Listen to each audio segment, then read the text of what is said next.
a senator from the state of Kansas, to perform the duties of the chair. Signed, Chuck Grassley, President pro tempore. Under the previous order, the leadership time is reserved. Morning business is closed. Under the previous order, the Senate will resume consideration of S. 2296, which the clerk will report. Calendar number 115, S2296, a bill to authorize appropriations for fiscal year 2026 for military activities of the Department of Defense and so forth and for other purposes.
Majority Leader.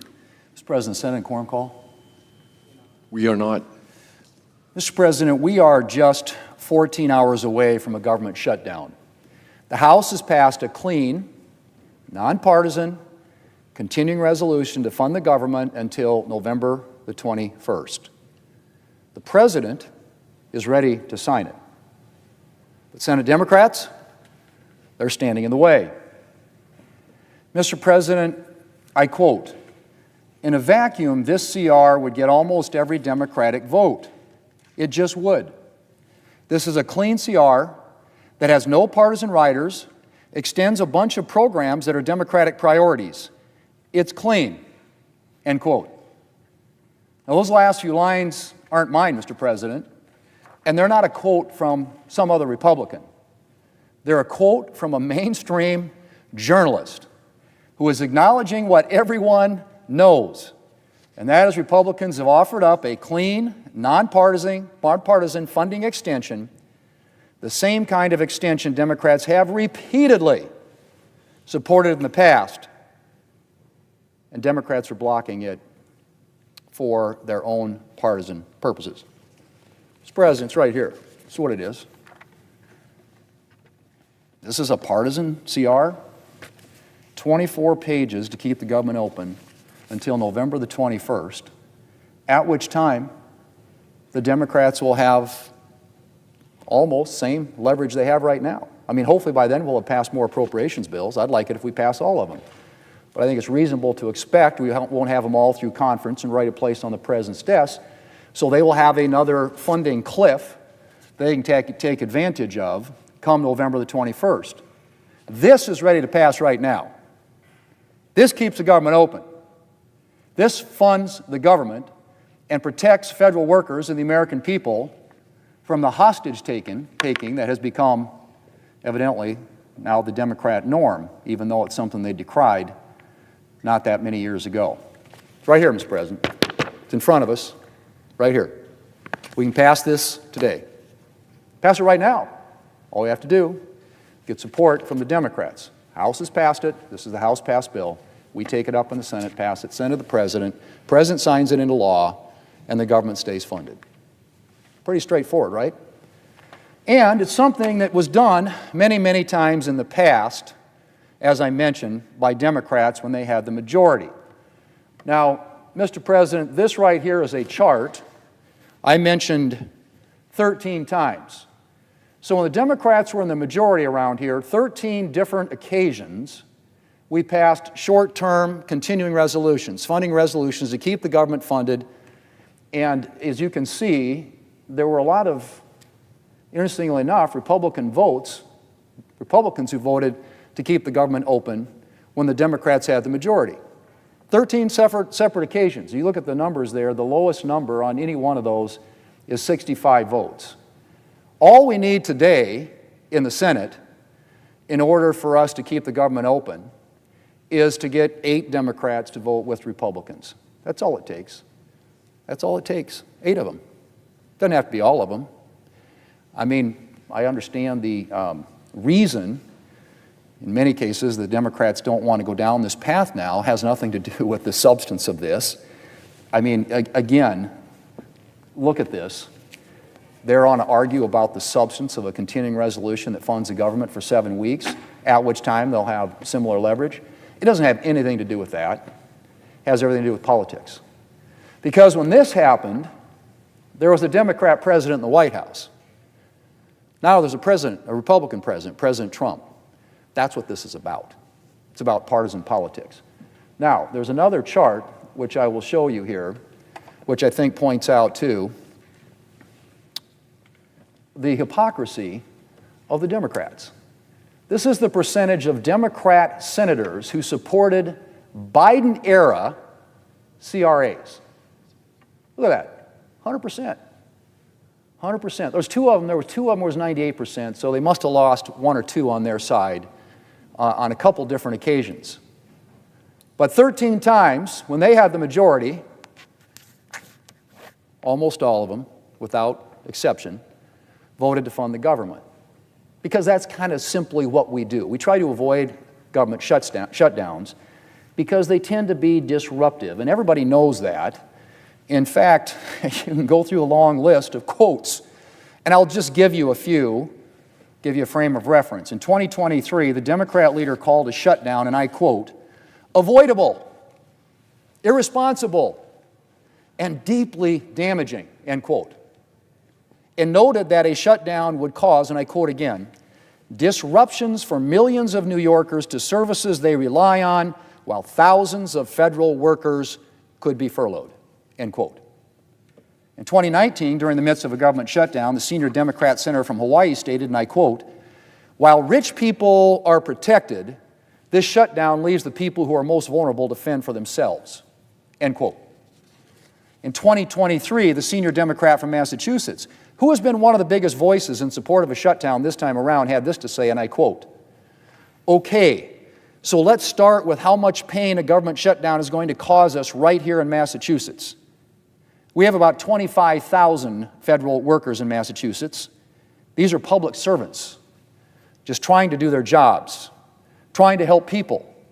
They have mortgages, they have child care bills, they got to put gas in the tank and food on the table, and they're not going to get their paychecks, end quote. Well, that's a sampling, Mr. President. This is an endless video loop of members on this side who've been saying these things now for years, not decades. So I could go on. In fact, let me just give you a couple more for some additional perspective. We've got Democrats as recently as this year talking about the negative effects a shutdown has on American families.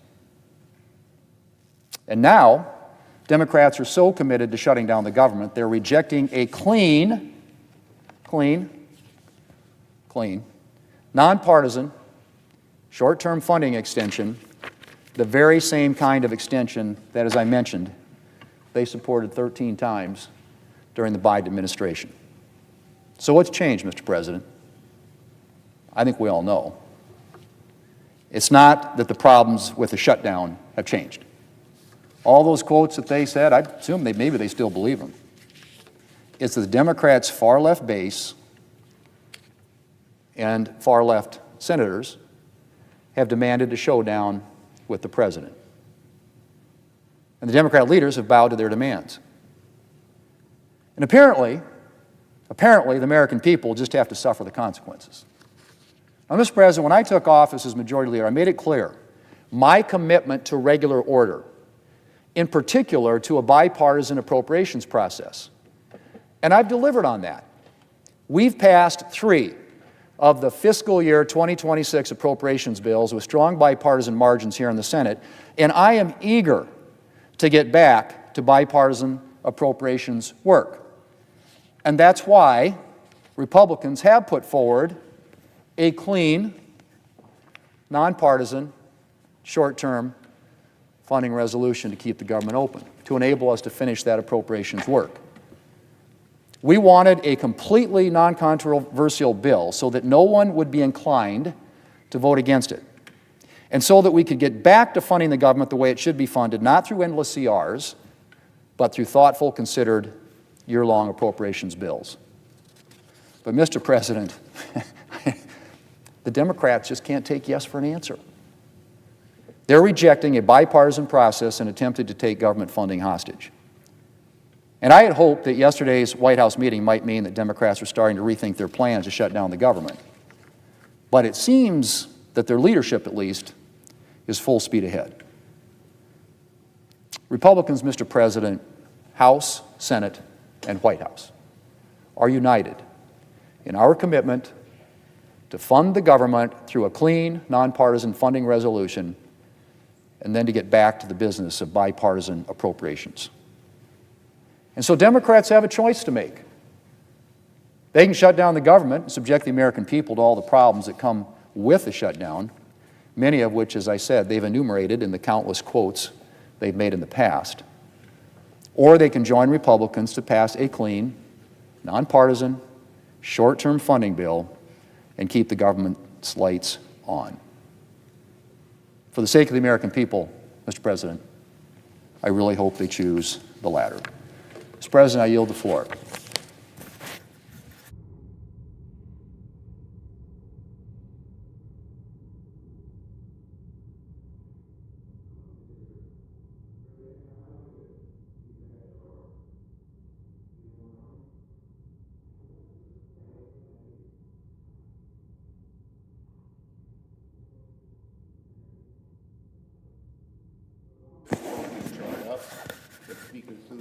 Does the senator from New York want to enter into a conversation about this? I want to make my point. Go ahead, make your Here's point. my point. On every one of these... Yeah. I just wanted... On every one of these... The Democratic leader is recognized. Thank you, Mr. President. And if we can get an easel, bring it over, please.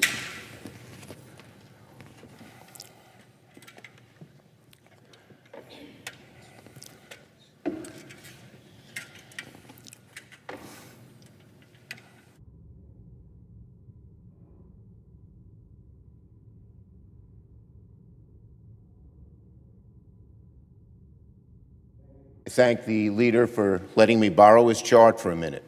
So he's pointed to each of these bar graphs, percentage of Democratic senators who supported Biden CRSs.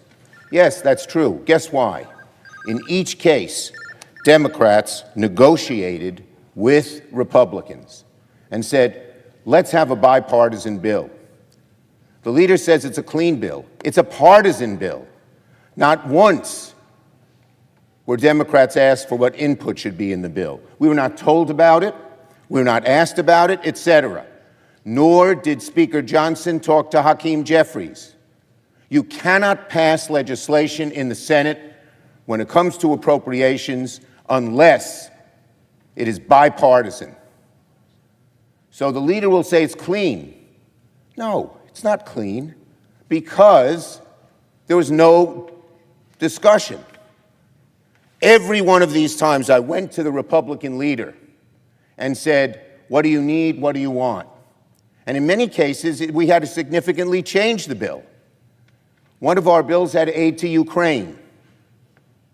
The Republicans didn't want it. To avoid shutting down the government, we talked to them, negotiated, and took it out.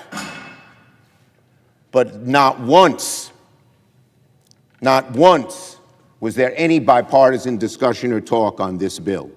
We wanted to give our Republican colleagues a chance. That's why some of us back in March said, okay. But we saw what happened after that. We saw a decimation of health care in the BBB. So bad right now that 80% of Americans support renewing the tax credits of the ACA. We saw them use rescissions, pocket rescissions, impoundments to undo what was done in the legislative process. So the world has changed, but that one way it's changed, and there are several, and I'll get to those, one way it's changed is there was no discussion. And we asked to have meetings. Hakeem Jeffries and I asked the leader and the speaker to sit down with us as early as July. They didn't. The job of a leader is a bipartisan negotiation. And the appropriators, which you'll say are discussing things. But the two issues we care about,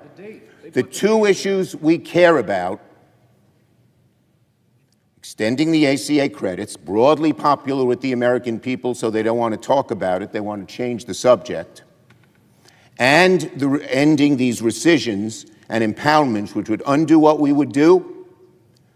The four appropriators, when they got down and discussed it, they said that should be for the four leaders to discuss. That's what Thune said.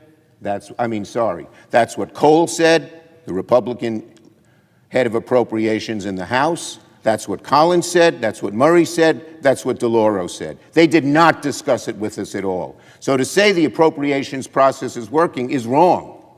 It's not working. It's not working because the leaders wouldn't discuss it with us, as we discussed with Republicans on every single one of these, what should be in the bill and add to the bill. Please. So the senator from New York, the way that we've done it, and it's a different business model than the one he used, we actually have the Appropriations Committee sit down. And the date that they came up with, November 21st, was agreed upon by the House and Senate appropriators, Republican and Democrat. Would the Speaker yield? Would the leader yield? I will. And the Ukraine issue you're talking about wasn't a CR. That was an entirely different issue. So don't throw that into this mix. It was not. But it was what not we were an talking entirely about, different the issue. Democrat leader and his colleagues have the same leverage on November the 21st. This is a short-term CR. This is what we do all the time around here, as witnessed by the chart that you're just using there. 24 pages long, funds of government till November the 21st, at which time you have the same leverage then that you have right now, and we have until the end of the year to fix the ACA credit issue. And we're happy, as I said yesterday and have said on multiple occasions, to sit down with you to do that. Thank you. Now, reclaiming my time. Nice. They did not agree to the bills that the leader is talking about because they said explicitly, Democrat and Republican, there are two issues they can't resolve: impoundments and rescissions, and ACA tax credits in health care. And they all agreed, the four of them, that they couldn't agree to a bill until the leaders discussed it with us. We asked the leaders to discuss it with us in July, in the middle of August, at the end of August, in September. They refused. And now he says, give us another 45 days. Well, frankly, the Republicans have had 45 days since March. 145 days, another 45 days, another 45 days. And in the room yesterday, Johnson said he doesn't want to do it at all. He doesn't want to have any compromise. So the time to do it is now. And the idea that we can do it till January, when we talked to the president yesterday, he didn't understand this. But I know that the leader does. On October 1st, in a day or two, millions of Americans, millions, are going to get notices that their insurance premiums will rise an average of $400 a month, $5,000 a year. A middle-class family can't afford that. We want to renew those credits, among other things in health care, but renew those credits so that people won't pay that horrible increase. You can debate health care all you want, but the overwhelming majority of Americans, Democrat, Independent, and even a good number of Republicans, want us to renew those credits. And the impoundment rescission, I mean, what does the leader think?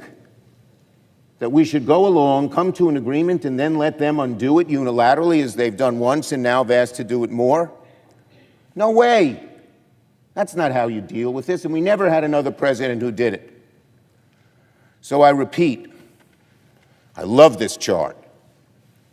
Democrats negotiated with Republicans. Democrats negotiated with Republicans. Democrats negotiated with Republicans, and on through the whole chart. Didn't happen this time.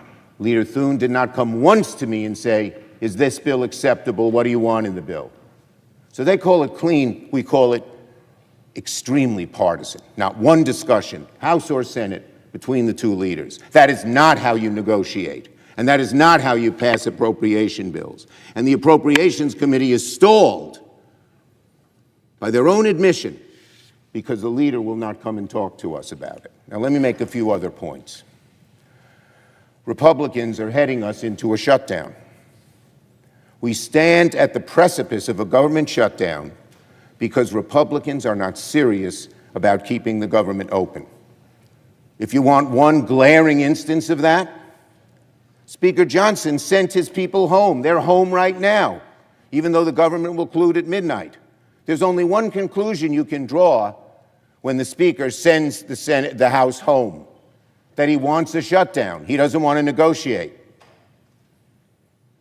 All they want to do is force us, try to bully us, and they're not going to succeed, into taking their partisan bill, take it or leave it. That is not how this place works. And that's why we're headed into a shutdown, because Republicans refuse to negotiate a bipartisan bill that deals with the health care needs of the American people, which they care about. Yesterday, Leader Jeffries and I went to the White House to meet with the President and Republican leaders about finding a way out of this impasse. It was a frank and candid discussion. It was long overdue. As I said, we'd asked for it for months. We asked the President to meet with us when Thune and Johnson wouldn't. He said yes. And according to all reports, Johnson and then Leader Thune, who just followed what Johnson wanted, said, don't do it, and the President withdrew. So on Friday, I called Leader Thune and said, let's have a meeting, and we did, but it's at the last minute. There's still a chance. It's only the president who can do this. We know he runs the show here. And he's got to say to our Republican colleagues, deal with this ACA issue so that people don't get $400 premium increases. Deal with this impoundment and rescission issue, which when we told him about it yesterday, he seemed not familiar with it, but now he knows. And we can solve this problem. But Johnson won't, Thune won't, and so the president is not going to be able to persuade them unless he tries at the last minute. That's the only hope here. Look, sitting in the room with the president, it was very clear that the president hadn't fully grasped the magnitude of the disaster he's causing when the government shuts down. As health care costs go up, as people lose their health care, rural hospitals are already closing. Speaker Johnson in the room said to me they're not, and I pointed out to him that Tim Kaine just informed us that 3 rural clinics in Virginia, Southwest Virginia, were closing. And the head of those clinics said it's because of the bills the Republicans passed. The so-called BBB, which we know is not beautiful. The American people know it's not beautiful. And so they know, our Republican colleagues know that the American people are fully behind us when it comes to lowering costs, but also when it comes to health care and making sure that those premiums don't go way up. And then I spoke to Speaker Johnson directly in the room. I told him, because he can't debate health care, because he knows it's not, the American people are on the side of wanting these increases, even Republicans, I told him to stop making up stories, that too many Republicans are lying through their teeth. They say, oh, the Democrats want undocumented immigrants to get health care, to get the federal dollars of health care. That is utter bull, and they know it. The law prohibits undocumented immigrants from getting payments from Medicare, Medicaid, or the ACA. There's no money, not a penny, of federal dollars that are going there. So why do they bring this up? Because they're afraid to talk about the real issue, which is health care for American citizens, health care for people who need the health care and can't afford these premiums.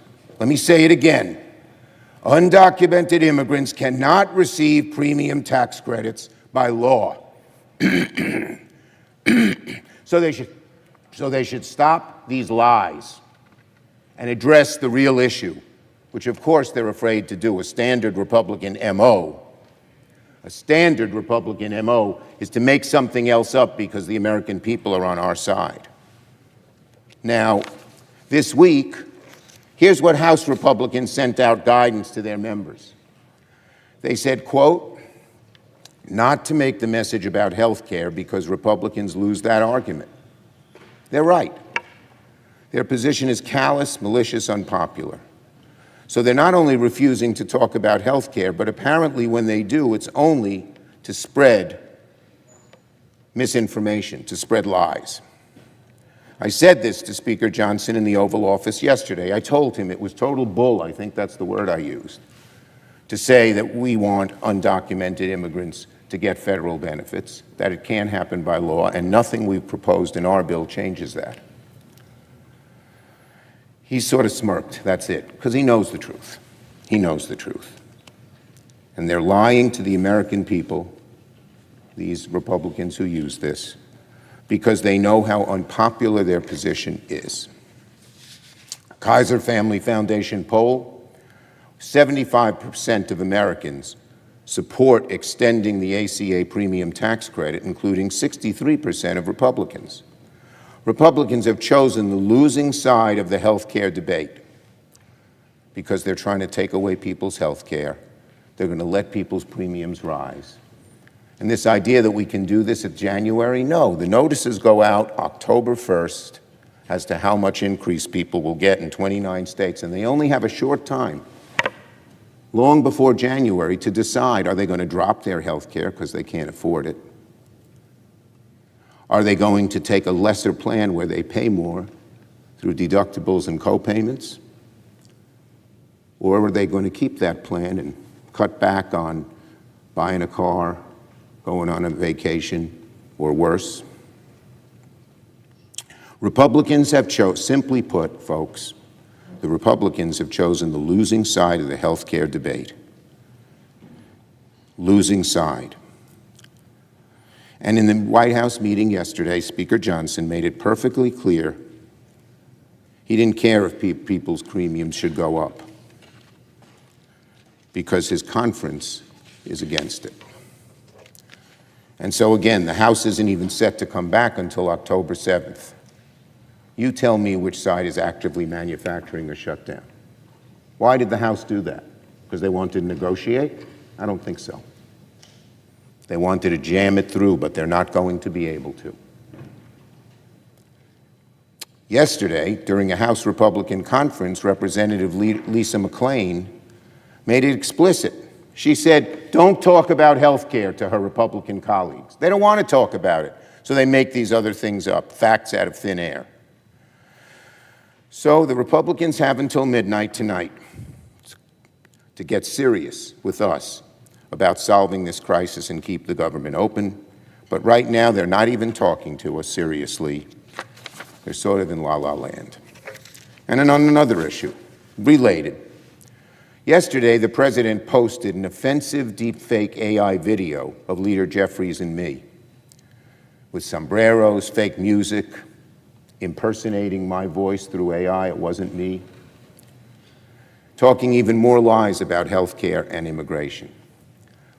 Listen to this, America.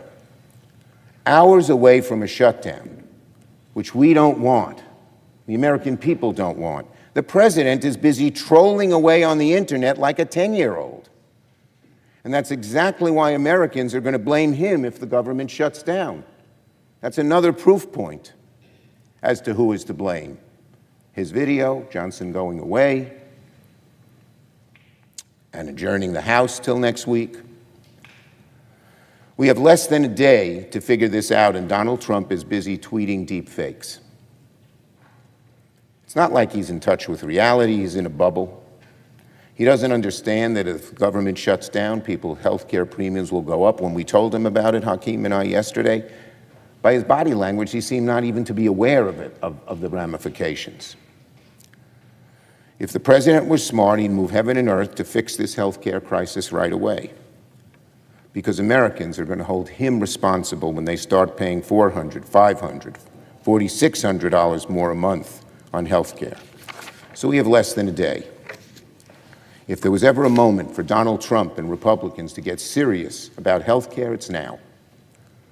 But even right now, even this morning, even here on the precipice of this crisis, the president would rather troll on the internet and lie about health care than tell the truth and get to work.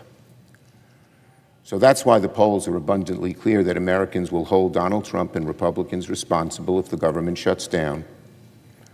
Senate Republicans could stop this crisis now. The president should get on the phone with Leader Thune and the Johnsons and tell them to work with Democrats to fix the crisis before it's too late, and work with Democrats to fix our health care crisis.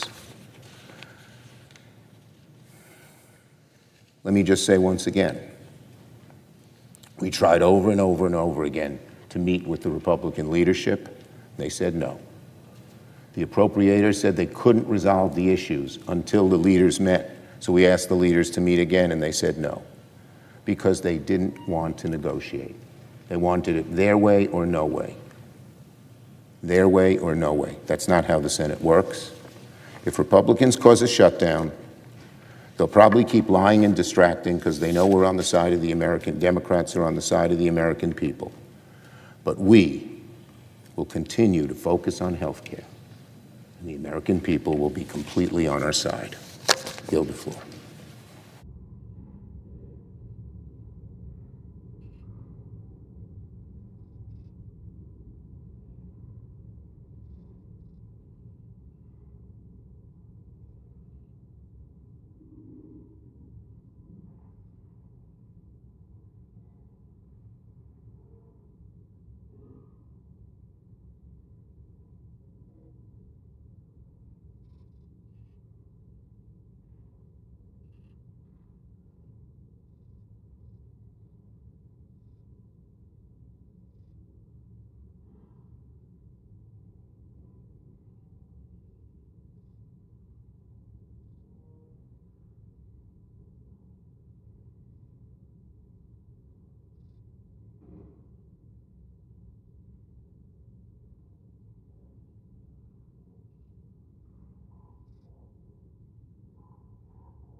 Majority Whip.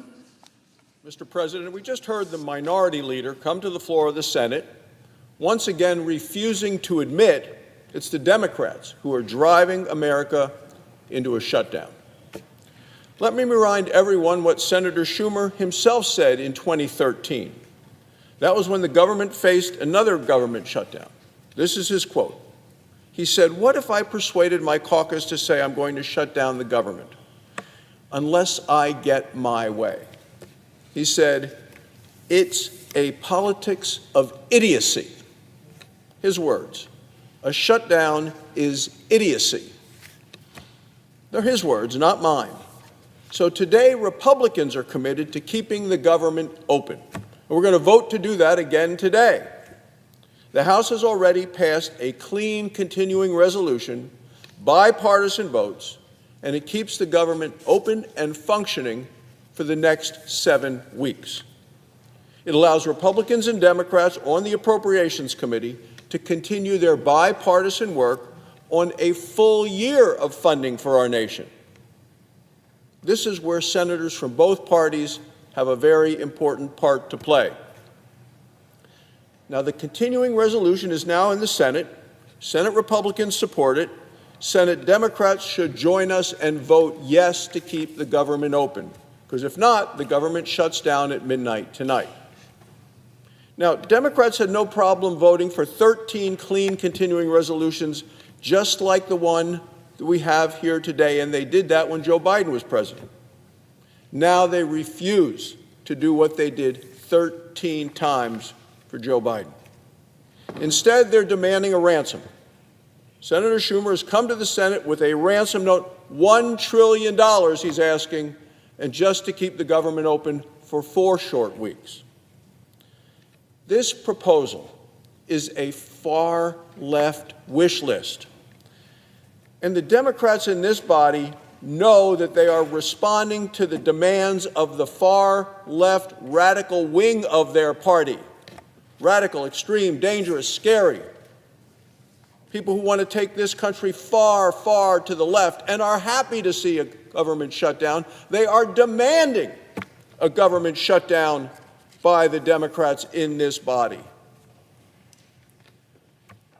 So what do they want to do with this $1 trillion that's in this wish list, this ransom note from the minority leader? Well, they want to spend $400 billion to keep Biden bonus COVID payments forever. Forever. They want to repeal reforms that strengthen Medicaid. It strengthened Medicaid for the people who need it the most. It's not what the Democrats want. They want it to go to people who are unwilling to work, want to sit home, want to get free health care. These are able-bodied individuals who refuse to work. Democrats say, give them free health care. No responsibility, none whatsoever. Oh, and they want to spend billions of dollars for overseas projects related to their obsession with extreme climate policies. The minority leader made a statement today on health care that I found to be preposterous. Because I'm a doctor, I practiced medicine for 24 years. I was at a rural hospital in Wyoming just this past week. The Democrats' proposal, the ransom note that they have provided, wants to repeal the critically important $50 billion rural hospital fund. Every Democrat in this body voted against a $50 billion rural hospital fund. You know, just a few minutes ago, the Senate Minority Leader came to the floor. He said that one of his members went to some rural communities in his home state and said that the health care providers there are really concerned. Well, then those health care providers haven't been informed by the Democrat senators from that state about what is in the bill that passed this summer and the incredible resources that are being made to make sure that rural hospitals can be sustained, can stay afloat, can stay open, can provide health care. The Democrats are so against rural communities of this country, view them as the enemy, the red counties. They are so fixated with the big cities and kowtowing to the big city mayors that they actually introduced a bill in July. It's stunning. They call it Protecting Healthcare Lowering Cost Act. It's preposterous because that act alone repeals the $50 billion for the rural hospital communities. So they didn't just do it once with their bill in July. They've done it again with a ransom note from Chuck Schumer to the Republicans. If you want to keep the government open for 4 short weeks, get rid of this rural healthcare hospital lifeline that hospitals all across my state and yours, Mr. President, realize is important for their sustainability to provide health care in rural communities where the next hospital may be 100 miles away.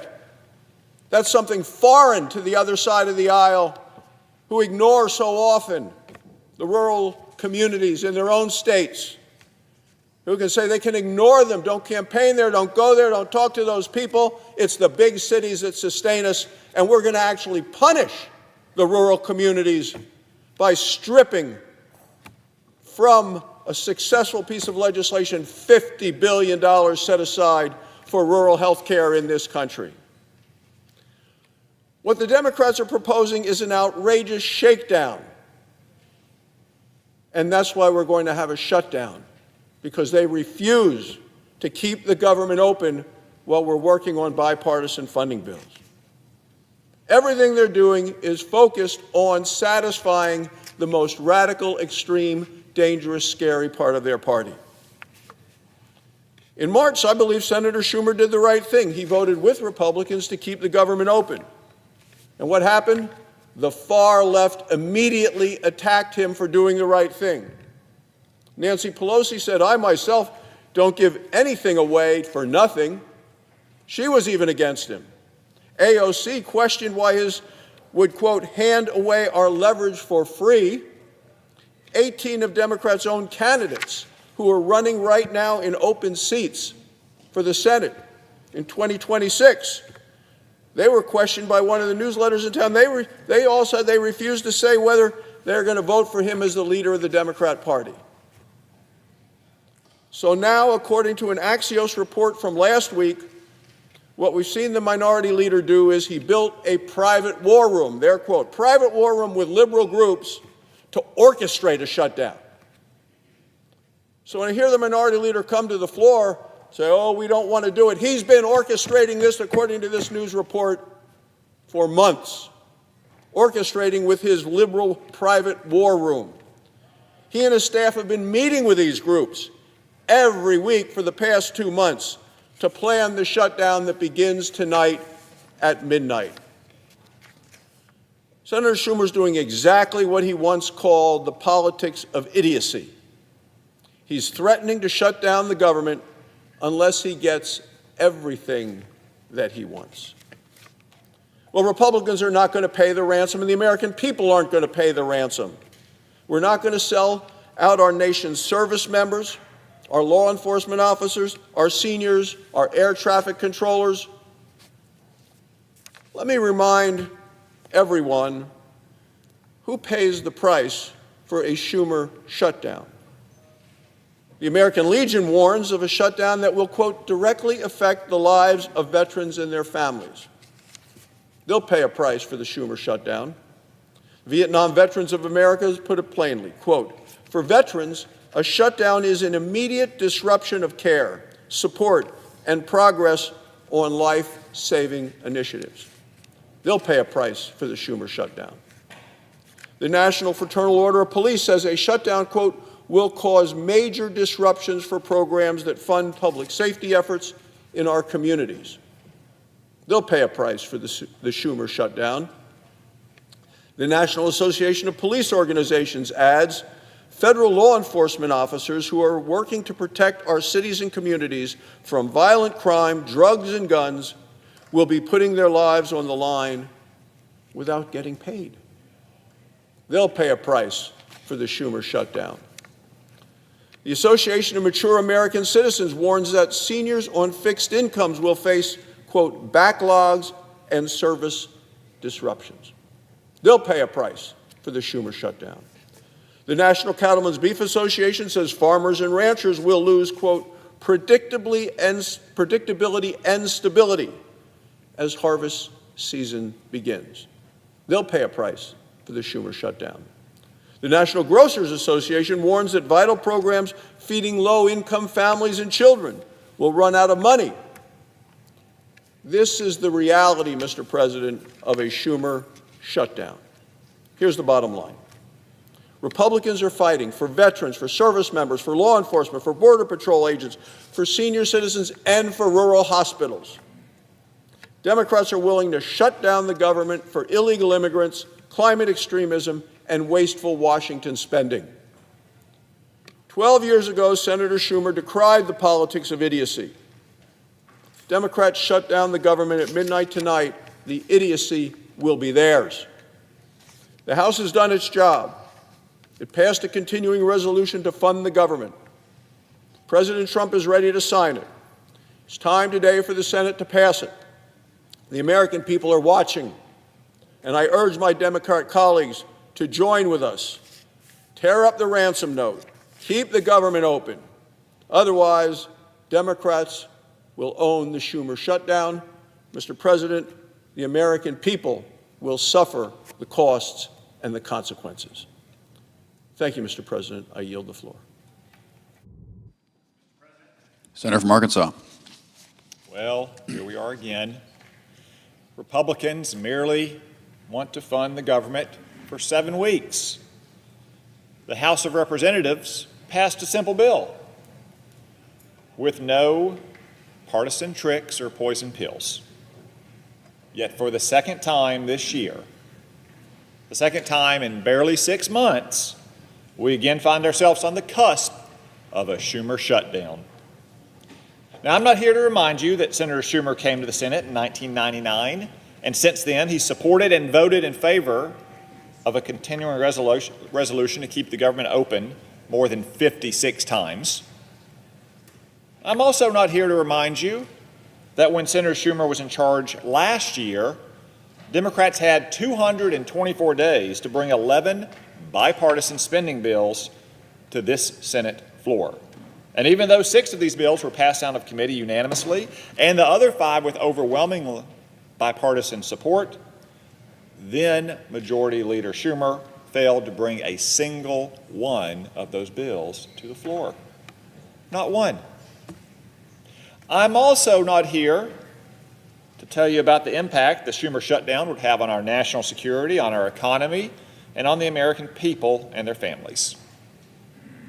Instead of doing any of that, I think I'll just let the Democrats speak for themselves. Let's turn the clock way back to the fall of 2013, when the series finale of Breaking Bad was aired and when the word selfie was added to the Oxford Dictionary. Though it may seem like ages ago, many of the Senate Democrats who are here now similarly found themselves on the edge of a government shutdown in 2013. Let's listen to what they had to say. Senator Durbin said shutting down the government was, quote, no way to run a country. Senator Hirono agreed, stating, quote, dysfunction is not the proper way to govern. Senator Warren also echoed her colleagues and explained, quote, hostage tactics are the last resort for those who can't otherwise win their fights through elections, can't win their fights in Congress, can't win their fights for the presidency, and can't win their fights in courts. I don't disagree. The American people made the winners very clear when they went to the polls last November, and the Democrats lost their fights for Congress and for the presidency. I'd be remiss not to note all the left-wing radical policies that continue to be challenged and also lose through the courts. Out of touch with reality and fresh out of ideas, the Democrats have made a short-sighted play to back the Schumer shutdown. Look at the dog and pony show they're putting on right now.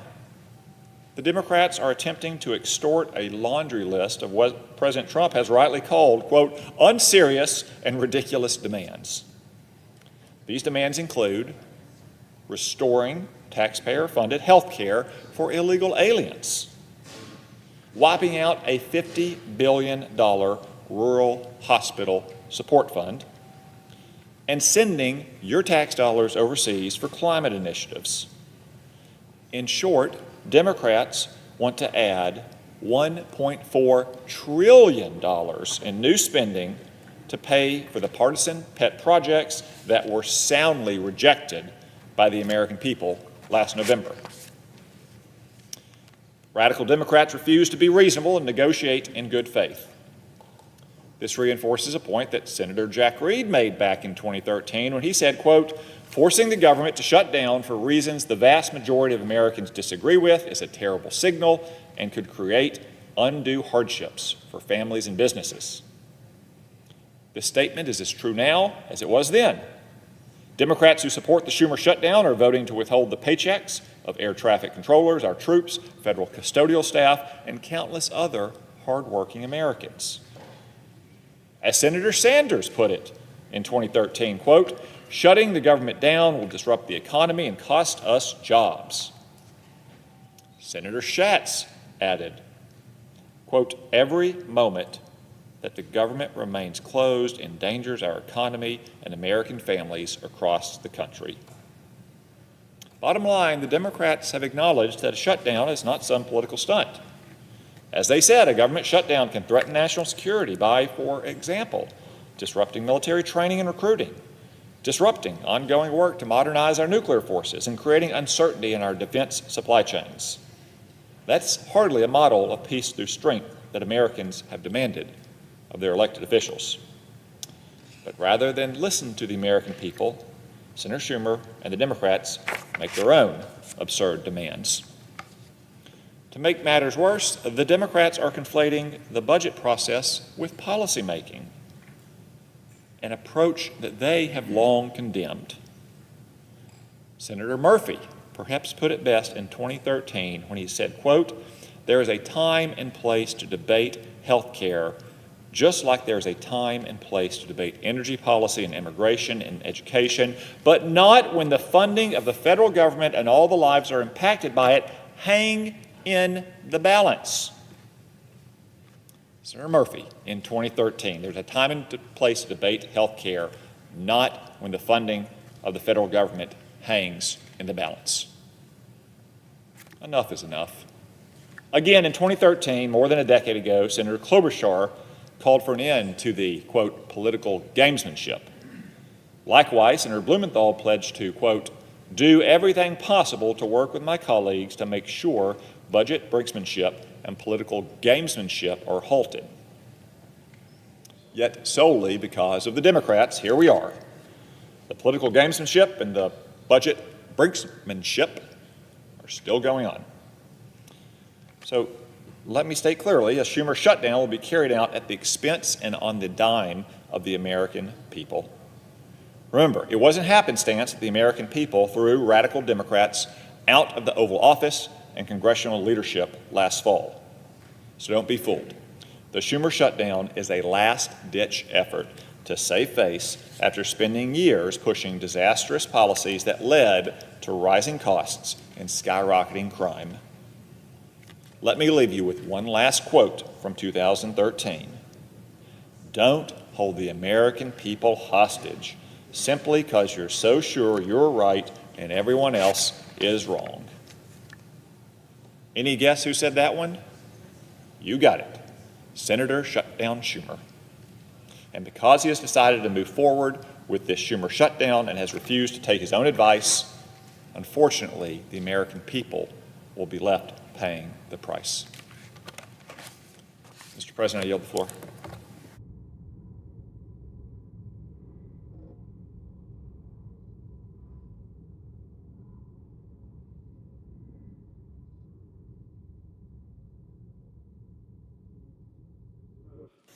Senator from Massachusetts. Thank you, Mr. President. Mr. President, I rise today to seek unanimous consent to pass H.R. 5100, a bill to extend the Small Business Innovation Research and Small Business Technology Transfer programs for 1 year. This bill was unanimously passed by the House of Representatives. led by the Republican chairs of both the House Small Business Committee and the House Science Committee. Hundreds of small businesses have written to Chair Ernst and to me, urging passage of the House bill to avoid ending the program. The national academies, including Trump's former Undersecretary of Defense for Acquisition, wrote to us urging passage of H.R. 5100. And given that the House will not be in session today, any objection or modification to this unanimously passed House bill will result in the program ending. Yet here we are, watching the clock expire on one of the most bipartisan and successful small business programs in our government. If we don't pass this bill, more than $4 billion worth of research and development funding for research institutions and small businesses is at stake. SBIR and STTR have led to technologies that have changed American lives. The world's smallest heart pump, new cancer therapies, Alzheimer's treatments, GPS, and Qualcomm wireless communication systems. This program has gone above and beyond the expectations of those who enacted it more than 40 years ago. For every SBIR dollar spent, the program returns $22 to $33 in economic benefits. And this number includes, contrary to recent rhetoric, positive returns on investment from the top 25 companies. 63% of the top 25 companies commercialized their technology. In 2024, 60% of SBIR awardees had won their first award in the last 5 years. And annually, 30% of awardees are new entrants. If we don't pass this legislation today, we will be hitting the off switch to the light bulb of innovation in our country. But that's not to say that the programs are perfect. In May, I introduced a 52-page bill with suggested improvements and extensions for the programs. And I want to provide small businesses with the certainty they deserve by making the programs permanent to ensure we do not watch the clock hit zero again. I want to increase how much agencies are required to allocate for these programs to maximize our innovation potential. I want to strengthen our commercialization efforts through better data collection, training, and designated commercialization officers. I want to increase the number of new entrants by reauthorizing and codifying new programs that aim to reach underserved populations. And I, like all of my colleagues, want to make sure that our technology never falls in the hands of our adversaries. That is why I want to continue the bipartisan program enacted in 2022, which has identified and mitigated foreign risk in its short period of implementation. According to the Department of Defense, only 0.04% of their applications have been deemed a foreign risk. If H.R. 5100 is not enacted, the current safeguards we have in place on foreign risks go away. Small businesses cut off from government funding will be left vulnerable, opening the door for foreign adversaries to swoop in and acquire American technology. And I know that none of my colleagues want that situation to become a reality. The SBIR and STTR programs are not graduation programs. They are research and development programs. These programs work because of their merit-based competition nature. Darwinian, paranoia-inducing competition. Kicking successful companies out of these programs would be like cutting your highest scorers after winning the NBA title. Instead of innovation, we would get decimation. We would be stifling potential technology critical to national security, our economy, our health, or to the next energy revolution in our country. It should not matter where these technologies come from, whether it's Massachusetts or Texas or New York or North Carolina or Iowa or any state. Our standing on the world stage of innovation depends on these small businesses. And a lapse in the program would be devastating. It would lead to expansive layoffs, setbacks to scientific advancement, and leave government-funded technology vulnerable to foreign adversaries, and cut billions for small business innovators. We are already seeing the impact of uncertainty in the programs. Last week, the Department of Defense delayed their SBIR applications, and we have heard from multiple agencies that they will do the same if the program is not reauthorized. So to be clear, this was not in response to a government shutdown, but in response to Congress not coming to an agreement on the reauthorization of the SBIR and STTR programs. That is why 5 of the 6 negotiators, including the 2 Republican House chairmen for these programs, have agreed on a 1-year extension. We all want to see improvements made, but we need the time necessary to ensure that we are making informed, evidence-based decisions that do not harm American innovation. So from my perspective, I ask my colleagues to work with the other 5 corners past the 1-year extension and work towards a longer reauthorization with the improvements we all want to see. So with that, Mr. Chairman, I ask unanimous consent that the Committee on Small Business and Entrepreneurship be discharged and that the Senate proceed to the immediate consideration of H.R. 5100.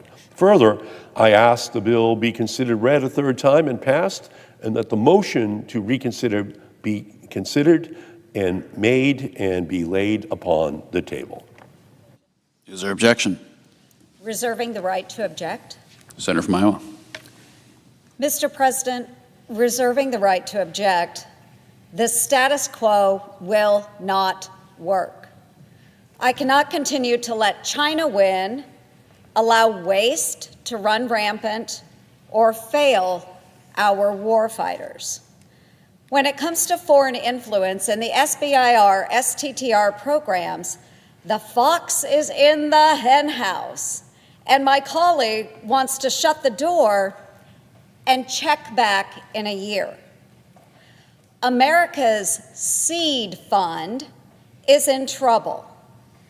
$5 billion of agencies' R&D budgets are set aside each year for American startups to develop critical technology. In practice, however, too many large companies, not truly small businesses, drain millions of taxpayer dollars by churning out white papers, instead of turning the taxpayers' investments into reality. In the past decade, 25 companies alone in the Pentagon's SBIR program received 18% of the funding. A single company received $650 million, more award dollars than the total issued to all companies in 26 states combined. Even the Pentagon's Defense Innovation Board concluded that the SBIR program has consistent overinvestment in a small number of companies that fail to deliver scalable capabilities to warfighters, warranting direct corrective action. In short, our warfighters are not properly benefiting from the billions of dollars being invested into SBIR mills. Additionally, companies linked to our adversaries funnel taxpayer-funded intellectual property into communist China and beyond. I have been crystal clear that I cannot support a 1-year clean extension of the SBIR, STTR programs unless meaningful reforms are included to ensure every dollar serves America's investments. In just 2023 and 2024, we know 835 applications for SBIR, STTR funding were flagged for foreign risks. 835. Yet, only 303 of those applications were denied. Even worse, a lack of foreign due diligence standards across government has opened the door for exploitation. Some agencies denied 100% of those flagged applications, while other agencies denied less than 1% of those flagged applications. When I shared my report with the Pentagon, they agreed that there are significant threats to our national security that must be addressed. If this program is to be extended, our taxpayers deserve to know that their representatives are, at a minimum, stopping wasteful spending to unproductive firms and implementing urgent safeguards to protect technology from our adversaries. That's why my amendment to H.R. 5100 would provide a 30-day extension of the SBIR and STTR programs with necessary reforms. Simply, this measure would, number one, root out waste and prioritize our truly small businesses by establishing a reasonable lifetime limit on SBIR funding, which would affect only 0.2% of participants in the program. And two, counter Chinese espionage by standardizing the foreign risk definition across our federal agencies. It's common sense, folks. We shouldn't be serving as a subsidy for Beijing when we are unleashing the golden age of America. But that risk is real and present today. And additional taxpayer dollars cannot go out the door unless we secure this program now. Our country cannot and should not delay these reforms any longer. If my colleagues truly oppose even basic safeguards, then this SBIR set-aside charade should end. And taxpayer dollars should be restored to the agency's R&D budgets, where they will better serve our warfighters and strengthen our nation's competitiveness. Instead of recklessly extending the status quo for another year, these set-aside dollars would simply be returned to each agency. And small businesses can continue to compete for those awards. I believe President Trump has assembled a world-class administration that is more than ready to deploy these R&D dollars. Unburdened by additional layers of bureaucracy, agencies can execute awards to small businesses in line with both the taxpayers' interests and our national security. I'm willing to work with you to find a common sense solution, one that works for both sides and ultimately the American people. However, as the proposal stands, on behalf of our warfighters, our national security, and our truly small businesses, I cannot let the status quo continue. Therefore, I ask that the consent be modified and the Ernst substitute amendment at the desk be considered and agreed to, the bill as amended be considered read a third time and passed, and that the motion to reconsider be considered made and laid upon the table. Is there objection to the modification? To object. Senator from Massachusetts. Thank you, Mr. President. I rise to oppose the substitute amendment offered by the senator from Iowa. The SBIR and STTR programs expire at midnight tonight, separate from everything else that's going on here in the Senate today. The only bipartisan option to avoid the program ending is to pass H.R. 5100, as passed by the House of Representatives already. It's before us. The Republican chairmen in the House have already passed it over to us. And as I said previously, we all have changes to the program we'd like to enact. And that's just going to take time. And they recognize that over in the House, the Republican chairman.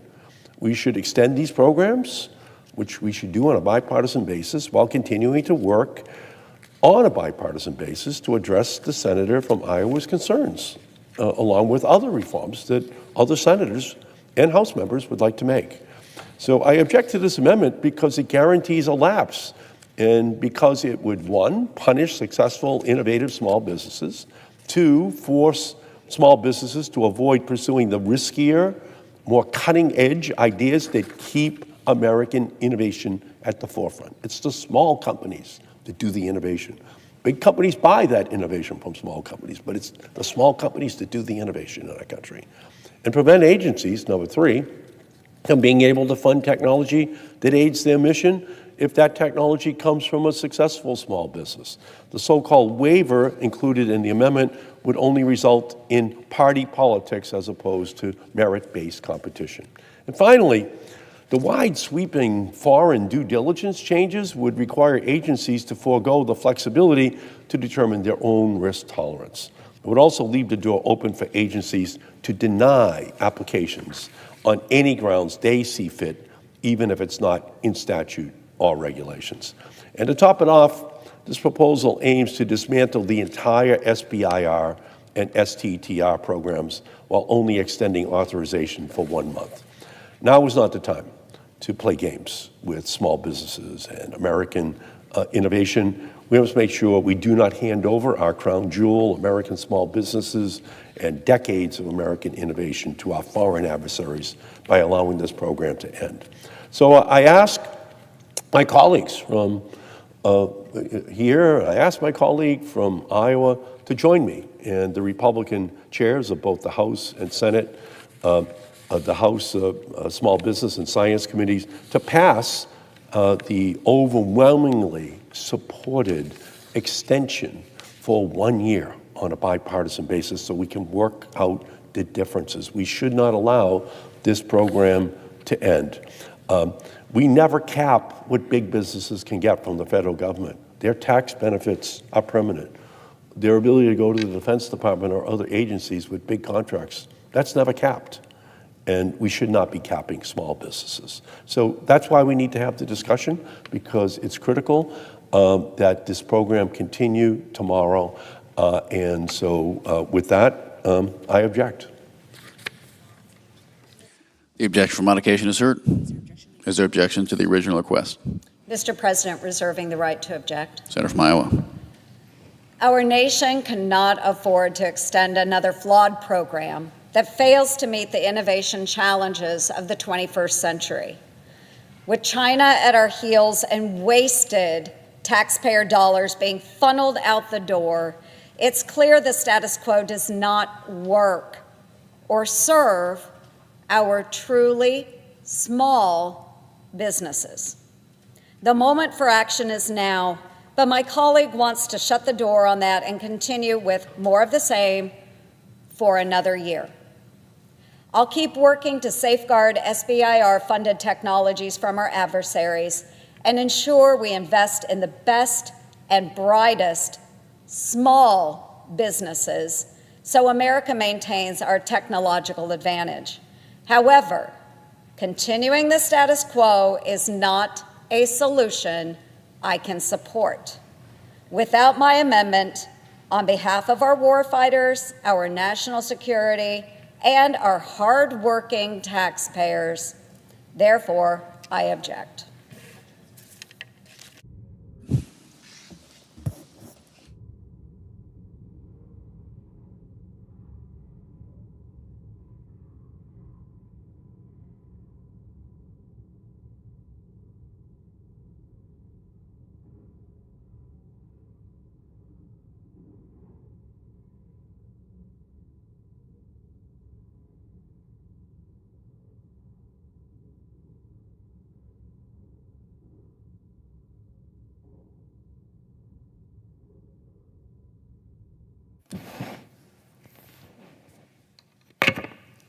Mr. President. Senator from Iowa. Mr. President, the same Washington politicians who were whining about DOGE laying off unnecessary bureaucrats just a few months ago are now exposing who is and who isn't an essential employee by forcing a government shutdown. In the past, non-essential employees were sent home and then eventually paid for not working during a shutdown. This is an absolute waste of taxpayer dollars. With Democrats blocking passage of the bill to keep the government open, thousands of non-essential employees could be furloughed indefinitely when funding expires tonight at midnight. Instead of paying these bureaucrats for not working, the Trump administration may eliminate many of these non-essential positions altogether. Of course, our brave men and women in uniform will continue answering the call to duty without pay if there is a shutdown, as will other essential employees. But you know who will still get paid? The politicians who failed to do their jobs and caused the shutdown, namely Senator Schumer and the Democrats in Congress. Keep in mind, the bill they are blocking would keep the government funded at Biden's budget levels, go figure, while continue working out our differences. Senator Schumer himself stated earlier this year, no reasonable member on either side, Democrat or Republican, wants a government shutdown.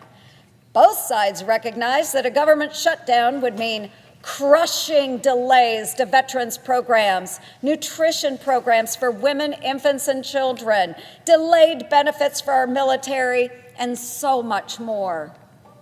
Senator Schumer went on to say, only extremists who can't win an argument are willing to shut down the government, to bully everyone else into submission. And folks, that's exactly what is happening now. But ironically, it is Senator Schumer who is being bullied by the extremists within his own party. These are the radical socialists demanding we defund the police and ICE and allow our streets and borders to once again be overcome by chaos and lawlessness. Senator Schumer previously shut down the government for over a month in a failed attempt to stop President Trump from securing our southern border. During that time, food safety inspections were stopped, permanent damage was done to some of our national parks, scientific research was put on hold, applications for small business loans became backlogged, the low-income folks, the elderly, and people with disabilities lost rental assistance and were forced to live in fear of eviction. And 300,000 federal employees who went without a paycheck for over a month were eventually paid for doing nothing, costing taxpayers $3 billion. Folks, no one wins when Democrats shut down our government. It is obvious the Democratic leader is shutting down the government for one simple reason: to protect his own job. But that's not even working. Just last week, the Washington newspaper Politico reported that across the country, the Democratic base is rebelling against Schumer's, quote, rudderless leadership. Well, folks, that's a sentiment we all share. From the far left to the right, there is widespread disappointment with Senator Schumer's inability to perform his basic duties, like doing his part to make sure our military gets paid on time and the government stays open. So on behalf of all Americans, for his rudderless leadership, his petty partisanship, and his silly shutdown shenanigans, the recipient of the non-essential government employee of the year for 2025 is Senator Chuck Schumer. And with that, Mr. President, I yield back.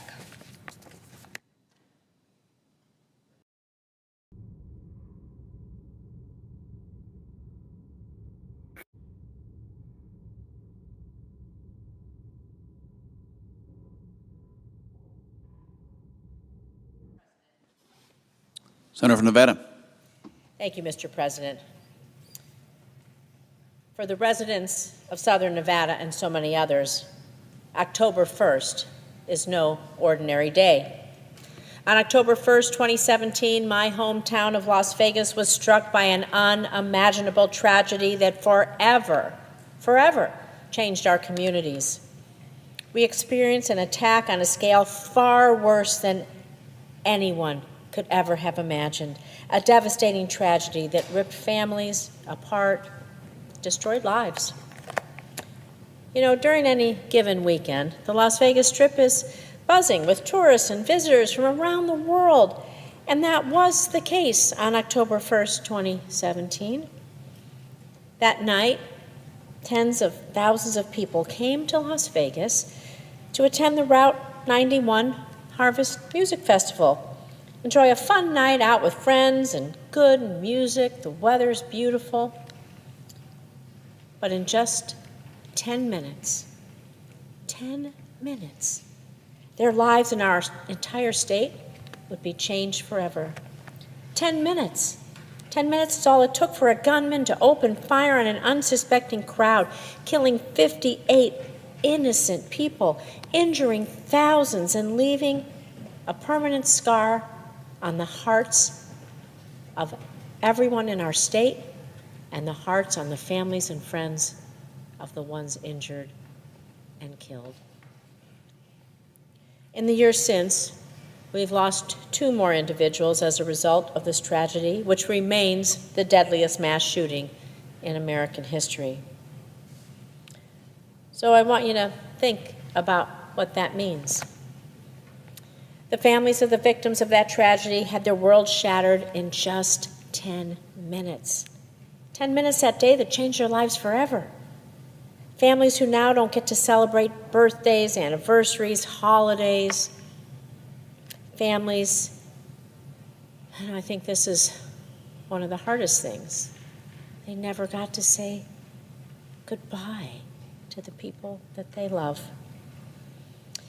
And that night also changed the lives of everyone in our city. People who were attending or working at the festival, Nevadans who were just driving down the Strip, and the first responders who ran towards danger to help save lives. In the chaos and confusion of that night, our heroic first responders, our police officers, our firefighters, our paramedics ran towards the scenes. They saved countless lives. I know taxi drivers ran. Everyone ran to try to help people escape. And in the midst of this darkness, we saw our community, my community, go above and beyond to help. Our entire state rallied together. We saw lines of people around entire blocks waiting hours to donate blood, willing to donate blood to save the lives of complete strangers in the middle of a mass casualty. And I remember that day going to the line to talk to people, try to comfort folks in the midst of those first few days. And there was a woman in line to give blood, and I went up and I talked to her, and she started crying. She put her arms like this. She goes, "I don't have much." She goes, "But blood is all I have to give, and I'm here." She started crying. I started crying. It was such a moving moment. She goes, "This is what I can give," her arms outstretched. And so I want everyone to think about that the hearts of so many in a tragedy go out to those they don't even know to do what they can and give what they can, coming from the heart. And these selfless acts, not just this woman, but this is just one story of so many that I was proud to hear and be part of. This showed the country why we're Vegas strong. And I'm here today to honor the memories of those we've lost as a result of that terrible night on 1 October and everyone else who was impacted. And as we remember and reflect on this event, we must also commit ourselves to action to make sure that no other community in the nation goes through what we went through. In the last few years, we've so sadly seen shootings at universities, including UNLV in Las Vegas, in schools, in places where people go every day, like supermarkets and churches. Mr. President, we saw that just this weekend. And just this year alone, there have already been 53 school shootings in the United States. And so it's clear we need to act, and there are things we can do on a bipartisan basis. The 1 October shooter relied on bump stocks. They're just dangerous devices that attach to guns to make them fire bullets even faster, so that a shooter can fire more bullets in a short period of time, in order to inflict as much pain and carnage as possible. And I hope we could agree that nobody wants that. No one wants that. And in response to this unprecedented tragedy, 2017, President Trump issued a federal rule that banned bump stocks, and it did help save countless lives from these deadly modifications. Unfortunately, the Supreme Court overturned this common sense federal ban, allowing these dangerous bump stocks to flow into our streets once again. And so this puts more lives and communities at risk, which is why I helped introduce bipartisan legislation earlier to restore this common sense federal ban on bump stocks. Because we have the power to do something. So let's pass this bipartisan bill and save lives before the next tragedy hits another unsuspecting community. Because trust me, nobody wants to go through this, no community. Nobody wants to give this speech. Nobody wants to look in the eyes of the families. No one wants to go to that reunification center. No one wants to go to the hospitals. No one wants to go see the memorials grow and grow time after time. No one wants to see this in community after community every single day. There has to be some common sense about what we can do. And so as we approach the 8th anniversary of the 1 October shooting, I just ask all of my colleagues in this chamber to remember and honor the memories of the victims, their families, their loved ones, everyone whose lives were forever changed that night. I also ask that we come together as Republicans and Democrats in a bipartisan way just to save lives by passing our common sense bill to ban bump stocks. I think it would make a difference. And I just pray that those out there watching find comfort